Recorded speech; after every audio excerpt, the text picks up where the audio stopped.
So we're looking at a clubbing type of motion for checking the storm is straight down, right? We call this angle 12. This kind of overhead, downward, very powerful strike where they're trying to hit you and split the top of your skull with some kind of clubbing instrument here.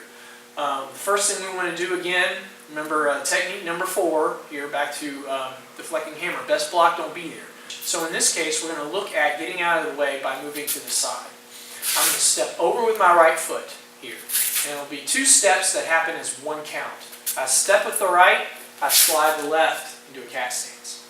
Stepping with the right, move your head out of that line of attack, but he could still clip down the left side of my body. Moving the left, okay, now I've moved out of that range for that downward club strike to where it's safe. Now just moving out of the way, of course, isn't going to be enough. You move out of the way as they strike down, well, they're going to come in horizontal. If they miss you vertical, next move is going to be a horizontal strike. We don't want them to be able to load up for that. So at the same time we get out of the way, best block, don't be there, I also want to control that arm. Control the arm that has the stick, right? I'm not trying to grab the stick, I want to grab the arm behind the stick. I want to grab the wrist here. So as we step over, right foot stepping, the right hand's going to come up, and this is just a cover.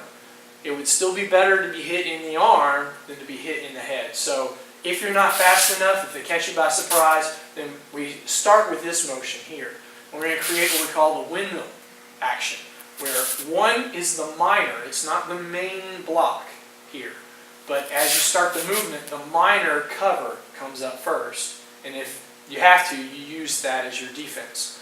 But then the major, the actual idea that you're trying to protect yourself with, comes in front of your other arm. So left arm comes out in front of the right and doing an extended outward grab in this case. I'm not trying to block a stick, but I'm reaching out the same way you would do an extended outward block, and I'm grabbing hold of that arm, that wrist behind the stick.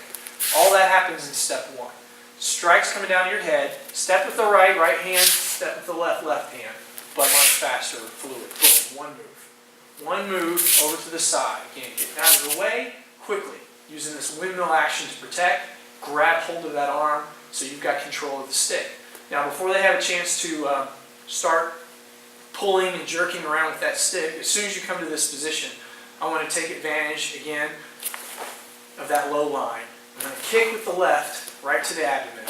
Boom, quick that way. I'm in a cat stance anyway, all my weight's on my right leg, I'm loaded for that kick. As soon as you deliver that kick, I'm going to turn.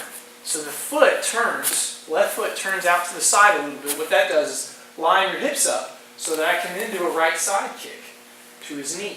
So I kick to the abdomen, boom, and then I'm going to, with my right foot, side kick his left knee. I'm going to hyperextend that knee that way. If you've got a weapon this time, trying to bust your head open with the club, I'm not so concerned if I blow his knee out. There. He's earned that. So, as he steps over, protection, grab, front kick, side kick to the knee. Of course, be careful with your instructor, with your training partners. As I play it down, I'm going to back fist to the head. Now what we've done so far with alternating aces, we did that whipping back fist, right? Like a whip. It cracks. It's fast. It flicks out there. This is a hammering back fist. You're using all your weight. You want all your weight to shift forward. It's a lot more like in delayed sword. When we did that outward sword hand, all your weight shifted forward now. Off that side kick, all your weight shifts forward, but we're using a back fist this time. Boom, that's catching the side of the head, right? So all that together is right hand, right foot, left hand, left foot grabs, left front kick to the stomach, side kick, right side kick to the knee, right hammering back fist to the hand. Now I want to reach back. You're reaching around, your fingers reaching around the other side of his hand. I want to turn his hand, like starting the motorcycle. Turn the hand so that the club, which was pointing up, points down to the floor. You're twisting his arm this way. Inward twist, right? Going towards the floor this way as the club points down here.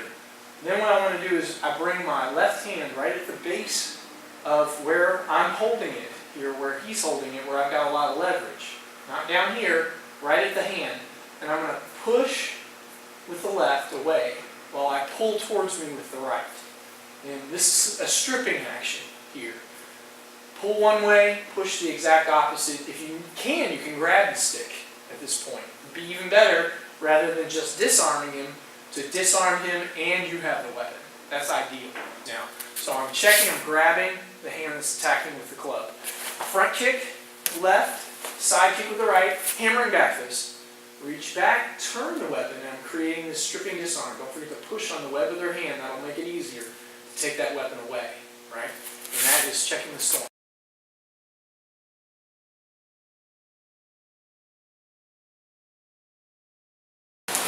So, right away, grab the kick, side kick, back fist with strip. Use that as a lever to take him down, boom, and then once he's down, hold him up. Comes down. Boom, turns and strips. Good. Yes. Lock him down nice and strong. And rear cross, carry out, kick, side kick, back fist, and then strip up. Rear cross, elbow, pocket, low, boom, and then slap on the board. Same, kick, back fist, and back with the strip, rear cross, elbow, and then low, and then snap.